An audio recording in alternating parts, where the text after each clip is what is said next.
Oke, kita ke informasi berikutnya. Sinyal pemulihan ekonomi Indonesia kembali menemui hambatan kali ini akibat lonjakan kasus COVID-19 di Indonesia yang kembali meresahkan. Data rata-rata penambahan kasus harian COVID-19 di dalam negeri kembali menyentuh 8 ribuan. Lonjakan kasus ini pun kembali menjadi sentimen penggerak pasar keuangan dalam sepekan ini. IHSG bahkan sudah tercatat terkontraksi 0,47%.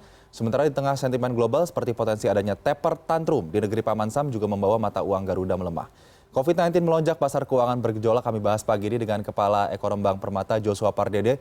Selamat pagi, Bang Joshua, apa kabar? Selamat pagi, Aldi. Kabar baik. Oke, ini Bang Joshua, kita melihat perjalanan indeks saham dalam negeri ya pada perdagangan kemarin. Bolak-balik ya, akhirnya sampai ditutup terkoreksi tipis 0,17%. Rupiah juga melemah dari data definitif. Kemudian obligasi pemerintah diterpak juga aksi jual. Bagaimana sebetulnya kita menakar potensi pelemahan yang masih akan berlangsung di sejumlah instrumen keuangan di pasar keuangan kita? Ya, saya pikir memang sangat logis ya, karena pelaku pasar, khususnya investor, cenderung wait and see ya, menunggu kepastian yang terkait dengan FOMC bulan Juni ini. Dan memang betul bahwa wait and see tersebut memang terindikasi dari terbukti bahwa memang The Fed melakukan beberapa sinyal baru ya, setelah sebelumnya memang belum memberikan sinyal yang cukup kuat, tapi dalam FOMC tadi malam yang diselenggarakan ataupun di-announce, di sini The Fed mengatakan bahwa inflasi di Amerika Serikat ini memang berindikasi bisa cenderung persis ataupun akan cenderung cukup fundamental ya, dengan mempertimbangkan tadi demand yang sudah mulai cepat menguat ya dengan reopening ekonomi, tapi apakah di sisi supply-nya ini akan bisa disambut ya dengan peningkatan produktivitas. Sehingga memang di sini kalau kita lihat dari sisi projection-nya sendiri ya, The Fed memberikan ataupun merevisi beberapa indikator. Misalkan pertumbuhan ekonomi di tahun ini diperkirakan menjadi 7% dari proyeksi bulan Maret 6,5%, dan juga inflasi, indikator inflasi juga ini direvisi ke atas ya, dari sebelumnya 2,2% menjadi 3%. Dan selain itu juga kalau kita bisa lihat bahwa dari sebagian anggota FOMC memang melihat ataupun sudah mengindikasikan bahwa dalam waktu dekat ini The Fed ya mungkin paling cepat tahun depan akan mulai melakukan tapering dari pembelian obligasi pemerintah Amerika Serikat, dan baru di 2023 akan mulai menaikkan suku bunganya setidaknya memang 25 basis point hingga 50 basis point ya kalau kita melihat dari dot plots dari FOMC, sehingga memang ini agak sedikit mempengaruhi juga resentiment ya, khususnya di negara berkembang ya, karena kecenderungannya memang dalam jangka pendek ini kemungkinan akan terjadi flight to quality seperti itu. Oke, Bang Joshua, ini kalau kita melihat ada sentimen tapering yang kemungkinan dilakukan oleh The Fed, dan juga di satu sisi di dalam negeri potensi adanya lonjakan kasus COVID-19 masih juga terus tinggi. Apakah ini nantinya akan benar-benar mempengaruhi bagaimana proyeksi ke depannya untuk pasar keuangan kita?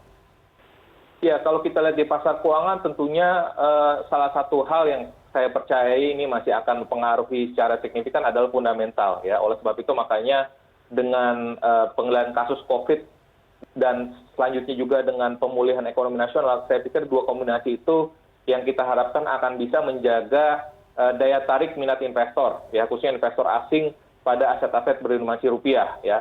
Dan meskipun memang saya melihat bahwa ada kekhawatiran investor global ya terhadap taper tantrum ya, yang seperti yang dialami oleh pasar keuangan global tahun 2013 ya, pada saat itu Gubernur Bank Sentralnya Ben Bernanke baru memberi sinyal, sudah mulai mengumumkan bahwa akan melakukan tapering dan juga akan diikuti oleh kenaikan suku bunga. Tapi bisa kita lihat bahwa kondisi di 2013 khususnya Indonesia ya dibandingkan 2020, despite memang ada pandemi COVID-19, tapi beberapa indikator ini menunjukkan kondisi kita yang cenderung cukup baik ya. Dan kalau kita ingat juga 2013 rating kita masih belum investment grade ya oleh seluruh rating agencies. Jadi kita lihat meskipun memang akan terjadi potential capital outflow, tapi kami meyakini bahwa dengan fundamental kita yang relatif kuat dan juga diikuti juga oleh dengan indikator misalnya cadangan devisa, nilai tukar rupiah stabil, inflasi rendah, current account balance juga relatif juga defisitnya rendah, saya pikir ini akan tetap bisa mengelola supaya tidak terjadi kepanikan ataupun sesignifikan drop yang terjadi di 2013 taper tantrum. Jadi meskipun memang saya percaya ada potensi capital flight ataupun capital outflow, tapi magnitude-nya saya pikir tidak akan sebesar pada saat 2013. Artinya secara fundamental kalau melihat data ekonomi yang sudah beberapa dirilis oleh pemerintah di menjelang Q2 2021 ini, apakah kita bisa menakar adanya kemungkinan potensi taper tantrum atau capital outflow tersebut, Bang Joshua? Iya, saya pikir memang tadi ya, kalau kita lihat mungkin ya ini untuk misalkan di sektor ataupun di pasar modal, pasar saham, tentunya sektor-sektor yang sudah recovery ya, saya pikir ini akan cenderung bisa lebih resilient ya dibandingkan dengan sektor-sektor ekonomi yang masih terkena dampak dari pandemi ya, hotel, restoran, ya perdagangan, sebagian perdagangan ya, dan juga mungkin sebagian manufaktur ya, ini tentunya masih akan terpengaruh ya oleh pandemi. Tapi ada juga beberapa sektor ekonomi yang sudah mulai pulih, makanya dikatakan bahwa recovery ekonomi ya dalam setelah pandemi nantinya pun juga ini berbentuk K ataupun berbentuk K ya, artinya ada yang recovery yang cepat dan tapi juga ada yang recovery yang lambat. Sehingga dengan kondisi di mana data-data ekonomi Indonesia pun juga menunjukkan tren yang cukup baik ya di kuartal kedua, tapi memang kita tetap perlu harus waspada tadi terkait dengan peningkatan kasus COVID ya, kemarin saja hampir menembus kembali 10.000 ya untuk daily casesnya, sehingga tentu kalau pengendalian COVID ini tidak bisa kita tanggulangi, tentunya pemulihan ekonomi pun juga akan jauh lebih lambat ya, sehingga kalau pemulihan ekonomi jauh lebih lambat tentunya ini akan bisa mempengaruhi juga daya tarik investasi untuk di pasar keuangan kita, sehingga kita pikir dua kombinasi itu saya pikir akan difokuskan oleh pemerintah.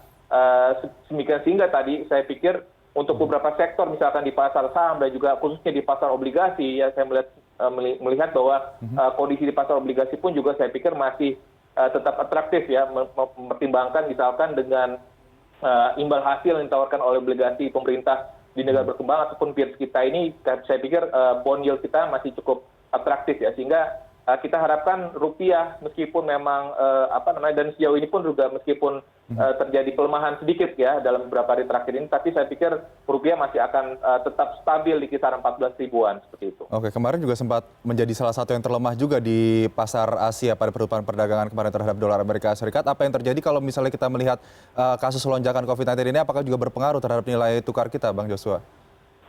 Ya, memang ini tentunya akan ada pengaruhnya ya, karena kita tahu bahwa dengan adanya peningkatan tadi kasus COVID, sehingga most likely akan direspon juga oleh pengetatan pembatasan sosial ya, seperti yang dilakukan oleh pemerintah ya, yang diinstruksikan oleh kepada kepala daerah bahwa PPKM Mikro ini berlaku untuk seluruh provinsi di Indonesia gitu ya, karena tadi untuk menangani COVID ini memang kita perlu ada keseriusan gitu ya, dan selain itu juga pun saya pikir vaksinasi pun juga saat ini sedang diupayakan untuk dipercepat ya, dengan rata-rata perharinya sekarang 500.000, Presiden mengharapkan nanti di bulan Juli bisa naik ke 750.000 hingga 1 juta per harinya.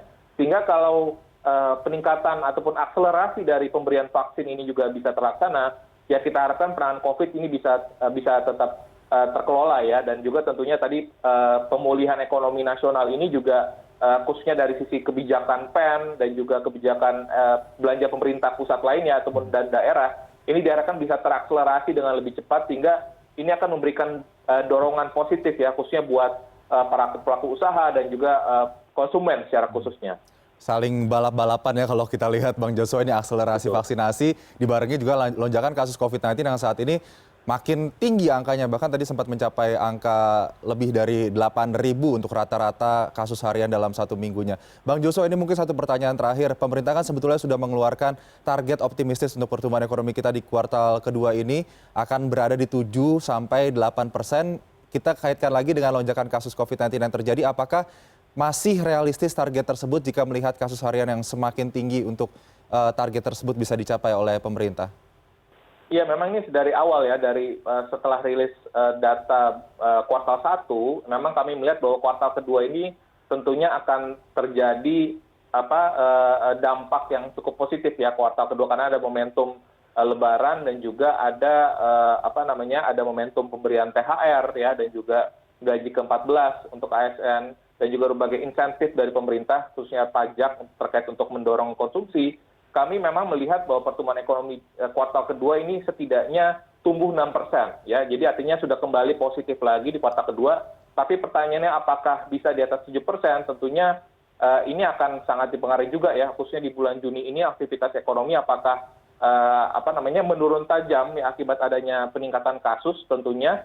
Oleh sebab itu makanya kembali lagi peran COVID ini masih menjadi isu sentralnya ya, sehingga harapannya pemerintah bisa segera menangani ya, khususnya dalam hal 3T dan juga bagaimana tadinya vaksinasi ini bisa dipercepat. Tentunya ini kita harapkan akan bisa mendorong bahwa aktivitas ekonomi kita harapkan di semester kedua ini bisa kembali meningkat lagi, karena target pemerintah adalah untuk mencapai herd immunity-nya adalah di Maret 2022, sehingga mudah-mudahan pertumbuhannya tetap terjaga ya. Untuk full year tahun ini saya pikir pun juga masih dalam kisaran 4% ya. Tentunya ini masih lebih baik dibandingkan kondisi negara-negara lain dan juga kondisi tahun lalu yang kita terpuruk di kisaran kontraksi sekitar 2%. Baik, Bang Joshua, memang di tengah berbagai sentimen COVID-19, sentimen global, ini fundamental ekonomi kita benar-benar di-challenge untuk terus bisa tetap mempertahankan momentum pemulihan ekonomi di masa pandemi ini. Terima kasih untuk sementara Bang Joshua Pardede, Kepala Ekonom Bank Permata, sudah bergabung bersama CNN Indonesia Today pada pagi hari ini. Selamat pagi, Bang Joshua, sehat selalu. Selamat pagi.